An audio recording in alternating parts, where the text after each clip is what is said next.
What do you mean there's another sneak peek? There's another sneak peek. Star-Lord and GAMORA, of all characters, have crash-landed in a desolate wasteland, unlike anything seen across the stars. What has become of Earth? This took me completely by surprise. There was actually someone on Discord, shout out, you know who you are, who said, Alex, at like 9:45 p.m. last night, they're like, Alex, are you ready for the sneak peek in 15 minutes? And I was like, what the hell are you talking about? There's not going to be a sneak peek.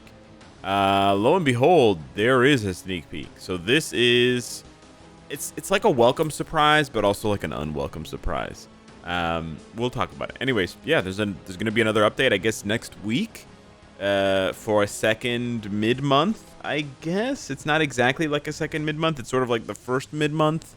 But thankfully, it on the good side of things, it means we're not going to have to spend 3 weeks with nothing to talk about, right? I know we still have to review Sharon's uniform. We're going to get to that for sure. But I wanted to cover this first since it's newer. And it means that, you know, we'll still probably have the next update either on the 22nd or the 29th. But we will have something on the 8th in between that to sort of tide us over. So 2 superheroes have landed on Earth from outer space to find an ancient cosmic relic in the devastated wasteland, in search of the Black Vortex. I don't know what that is. I haven't read Old Man Quill or the Wastelanders comics that include the Guardians of the Galaxy.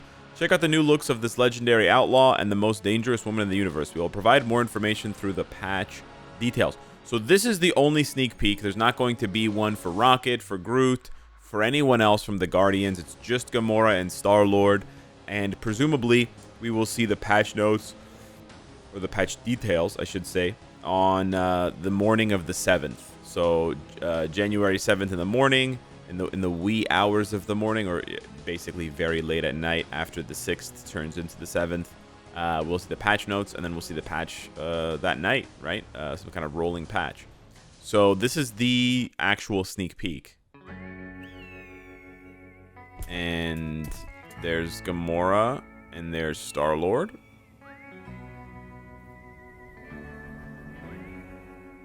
And that's it. Now, okay, now that so let's like kind of cover everything here. Obviously, it's good that we're getting more content because, again, initially I was worried that the update was going to be just those 4 uniforms, and it was going to be super, super dry. So this is good that we're getting more content, and to be honest, although Star-Lord and Gamora aren't the most deserving of new uniforms and upgrades, they're also not bad options either. They're kind of in between. However, on the bad side of things, I want to talk about maybe the sneak peek itself. And I hate to be hard on them because I know that they're just, you know, the people who make the sneak peeks at this point, they're just trying to make the game more exciting for us, right? Like, you know, this is technically better than the slideshows, right? These are better than the slideshows, sneak peeks we got for like Carnage and Spider-Man and stuff like that, right? However, a couple of tips here if this is your first time, or not first time, but if you're new to doing the sneak peeks and creating these kind of like 3D environments, darkness is your friend. And you know, any kind of like dust or smoke or fog or anything that can obscure some of like a little bit of the image, especially in the background, is your friend. Because what we have here is we have like a very, very well lit scene where they've just created, they've pulled some assets and they've created these buildings, and it just looks very like, especially the fountain looks really flat, and it's because there's nothing to it. There's no, well, one, there's like barely any shadows. That's the first thing. Second thing is there's just nothing to obscure the image and make it like feel more real, because the human eye and the brain has to like fill in the blanks, right? Everything is laid out for us, but it feels super duper flat. So I'm not a graphics major kind of guy or whatever, but a lot of people are dragging this. Like, it looks like a sticker was put on here that says barber, a sticker was put on that says saloon.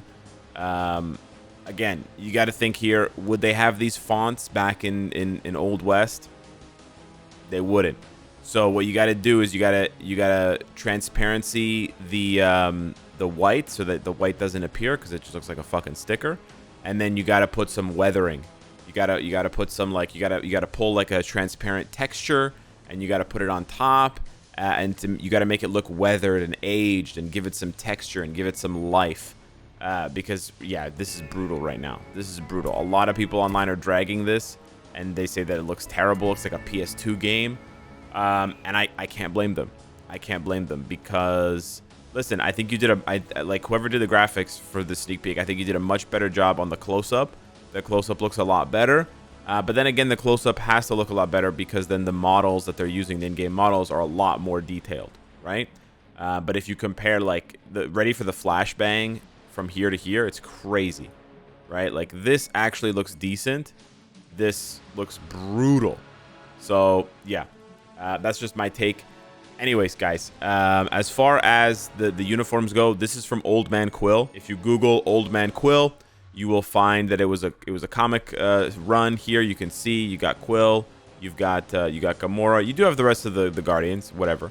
But yeah, this was a run here that happened a while back. I guess 2019. I never read this. I have no idea. But this is, again, sort of like a Wastelanders kind of vibe. Apparently, Doom makes a lot of appearances, but again, it's like a Wastelanders vibe. It's like Old Man Logan, Old Man Hawkeye, this kind of thing. And yeah, they're just kind of combining these two updates in a way to sort of make sense of this sort of Wastelanders themed update. However, yeah, it's tough. I'm trying not to be too negative, but what I want to say here for the devs so that they know, the reason why this update is not going to do well, I'll tell you right now. I guarantee this is probably the worst update of last year and this year. It's just going to be like a combo breaker. And the reason for that is pretty simple. There's no synergy. There's no synergy. There's no actual feeling of cohesion. And why is there no actual feeling of cohesion? Well, because you've given these characters uniforms that say Wastelanders, right? It says Wastelanders, but then there's no cohesion. Where's the ability tag? Where's the like limited time game mode? Or, you know, there has to be more than just like, hey guys, they're all from the same comic run, and we're just gonna call them Wastelanders, even though they never interacted with each other, and that's it. Like, I don't know, but I'm pretty sure Hawkeye and Bullseye don't interact with Quill and Gamora from this version, right? It's like, it's just two set, like, yeah, they're in the same universe, sure, duh, but they're not interacting with each other. So this is why it feels very disjointed to me, on top of the fact that why did they have to split up the Wastelanders update, or like sort of, you know, this sort of like future dystopian old world apocalypse update? Why did we go Hawkeye Bullseye on one side and Gamora Star-Lord on the other side, and then in the middle you have Super Shy with Gambit and Sharon, you know, holiday polished snowflake? Does that feel thematic to you? No, it doesn't. So this is why a lot of players are having a really bad knee-jerk reaction right now, because it was like Wastelanders plus holiday, and then we're like, okay, sure, whatever. That doesn't make any sense. It doesn't fit. Fine. And now the mid-month is like jerking us back to Wastelanders. It's a little bit tough. I think, again, I know the timing was wrong, but it should have been just like full Wastelanders, and then holiday. That being said, although Gamora and Star-Lord are not the best options for reworks, they're not bad options either. I said this in the beginning of the video, but essentially both Star-Lord and Gamora did not get very good upgrades when GOTG 3 came out, despite it being an MCU property. They just didn't get the best reworks possible, and Gamora specifically was sandwiched between a lot of really strong speed female heroes. Spider-Gwen, Luna. She basically had no choice and was immediately dumped, or almost immediately dumped, and relegated to just like, hey, I can clear world boss, and that's it. Like, don't get me wrong, Gamora's not a weak character, but people just forgot about her before it was even time to remember her, because of that, because of like a bigger MCU property in Spider-Gwen, and they made her stronger. And then, of course, Luna being an insane seasonal. And then with Star-Lord, the issue is twofold. I think a lot of the devs miscalculate and they overestimate how popular Star-Lord is. He's really not that popular. It kind of blows my mind, but they made him the star or one of the stars of an epic quest. Do you guys remember that? Yeah. It's kind of crazy. He's just not that popular, and the devs are just gonna keep. I don't know. Maybe. Oh well. There's a possibility I'm wrong. There's absolutely a possibility I'm wrong. But if I'm not wrong, the devs are just gonna keep making this mistake, where they overestimate how popular Star-Lord is, and then the players don't show up for Star-Lord, and then the sales are bad, and then they're like, oh, what did we do wrong? Well, what you did wrong was you chose the character who's just not popular. We'll have to wait and see if I'm wrong about this. Star-Lord could be very, very strong. I personally like his look in Wastelanders, whatever, Old Man Quill. I like it. I think it's actually really good and cool. But they have to make Star-Lord stronger, A, and they have to make him easier to play, B. That's kind of the main issue. That's what's been the main issue for Star-Lord, is he's not very fun to play. He's got a lot of like delay cancels and bullshit like that, and he's very, very weak defensively despite having healing on his tier 4.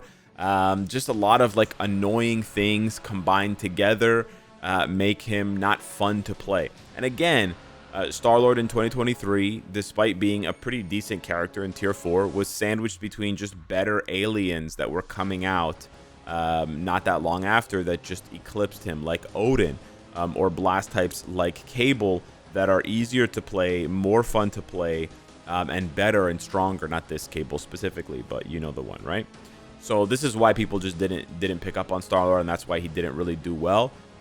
We'll have to wait and see if the devs make this mistake again, where in a couple of months they're going to release another better alien to replace Star-Lord, or another better speed female hero to replace Gamora. But I do like the fact, to be positive for a bit, I do like the fact that Gamora and Star-Lord are getting a second chance. I think a lot of players skipped them the first time around, but let's remember that they also have a team-up collection. It's literally called Guardians of the Galaxy. It is literally for them. So, you know, it's absolutely possible if the devs do a good job this time that they can both be meta. Obviously, Star-Lord as a male alien hero can replace certain characters for ABL, Gladiator, etc.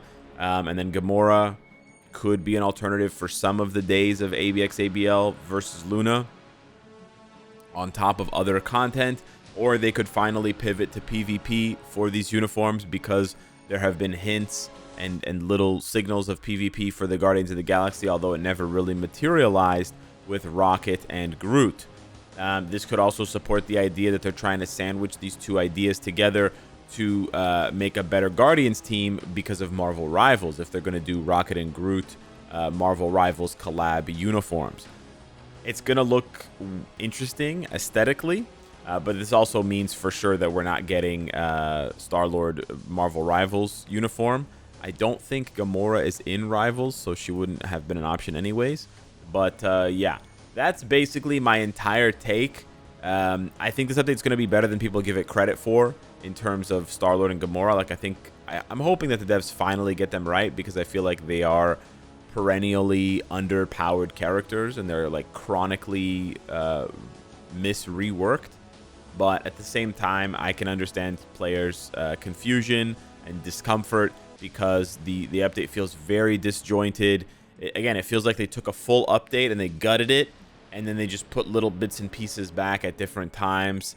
And this is usually how they start the year. I'll be honest with you guys, for those of you groaning and moaning and saying, oh, the game's going on. I see some crazy things, like people saying, oh, this is the beginning of the end, guys, the game's shutting down. Bro, you need to relax. You need to take the tamale out of your pants, okay? No, sorry, that sounded wrong. I mean, like, you need to calm down. I don't think the game's shutting down. I don't think this has any... I dropped my pen. I don't think this has any, like, indication of anything like that. What I think is... it's just a general January update, okay? The devs are not good around January. They're not. Last year, it was the Epic Quest where they forgot to Tier 4 Madeline, and they gave Cyclops a uniform, a Tier 4 with no uniform. That was shit. The year before that, I'm pretty sure January was shit. I can't remember exactly what it was. The year before that, so there have been so many bad January updates. There was the Hellfire update in January where it was just Emma and Colossus and nothing else, and like Mr. Sinister, and we were all just like, "Are you serious? You have an entire Hellfire update and you just choose 3 characters and it's so boring and you don't give any of them like major upgrades?" Yeah, trust me, guys. Trust me. There are genuinely most of the bad updates over the course of the history for MFF have been January. Like, bad updates are in January. So this is part of the course for Marvel Future Fight. Shit will ramp into the anniversary, and in a couple of months, you're gonna forget that you ever thought this game was shutting down. That's my opinion. Again, I could be totally wrong. Game could be on the precipice, but I doubt it. Anyways, that's my take. Those are my opinions. I would like to hear yours. Thank you so much for watching the video. Smash the like button if you enjoyed the content. Thumbs down if you hated it. And I'll see you in the next one. Take care.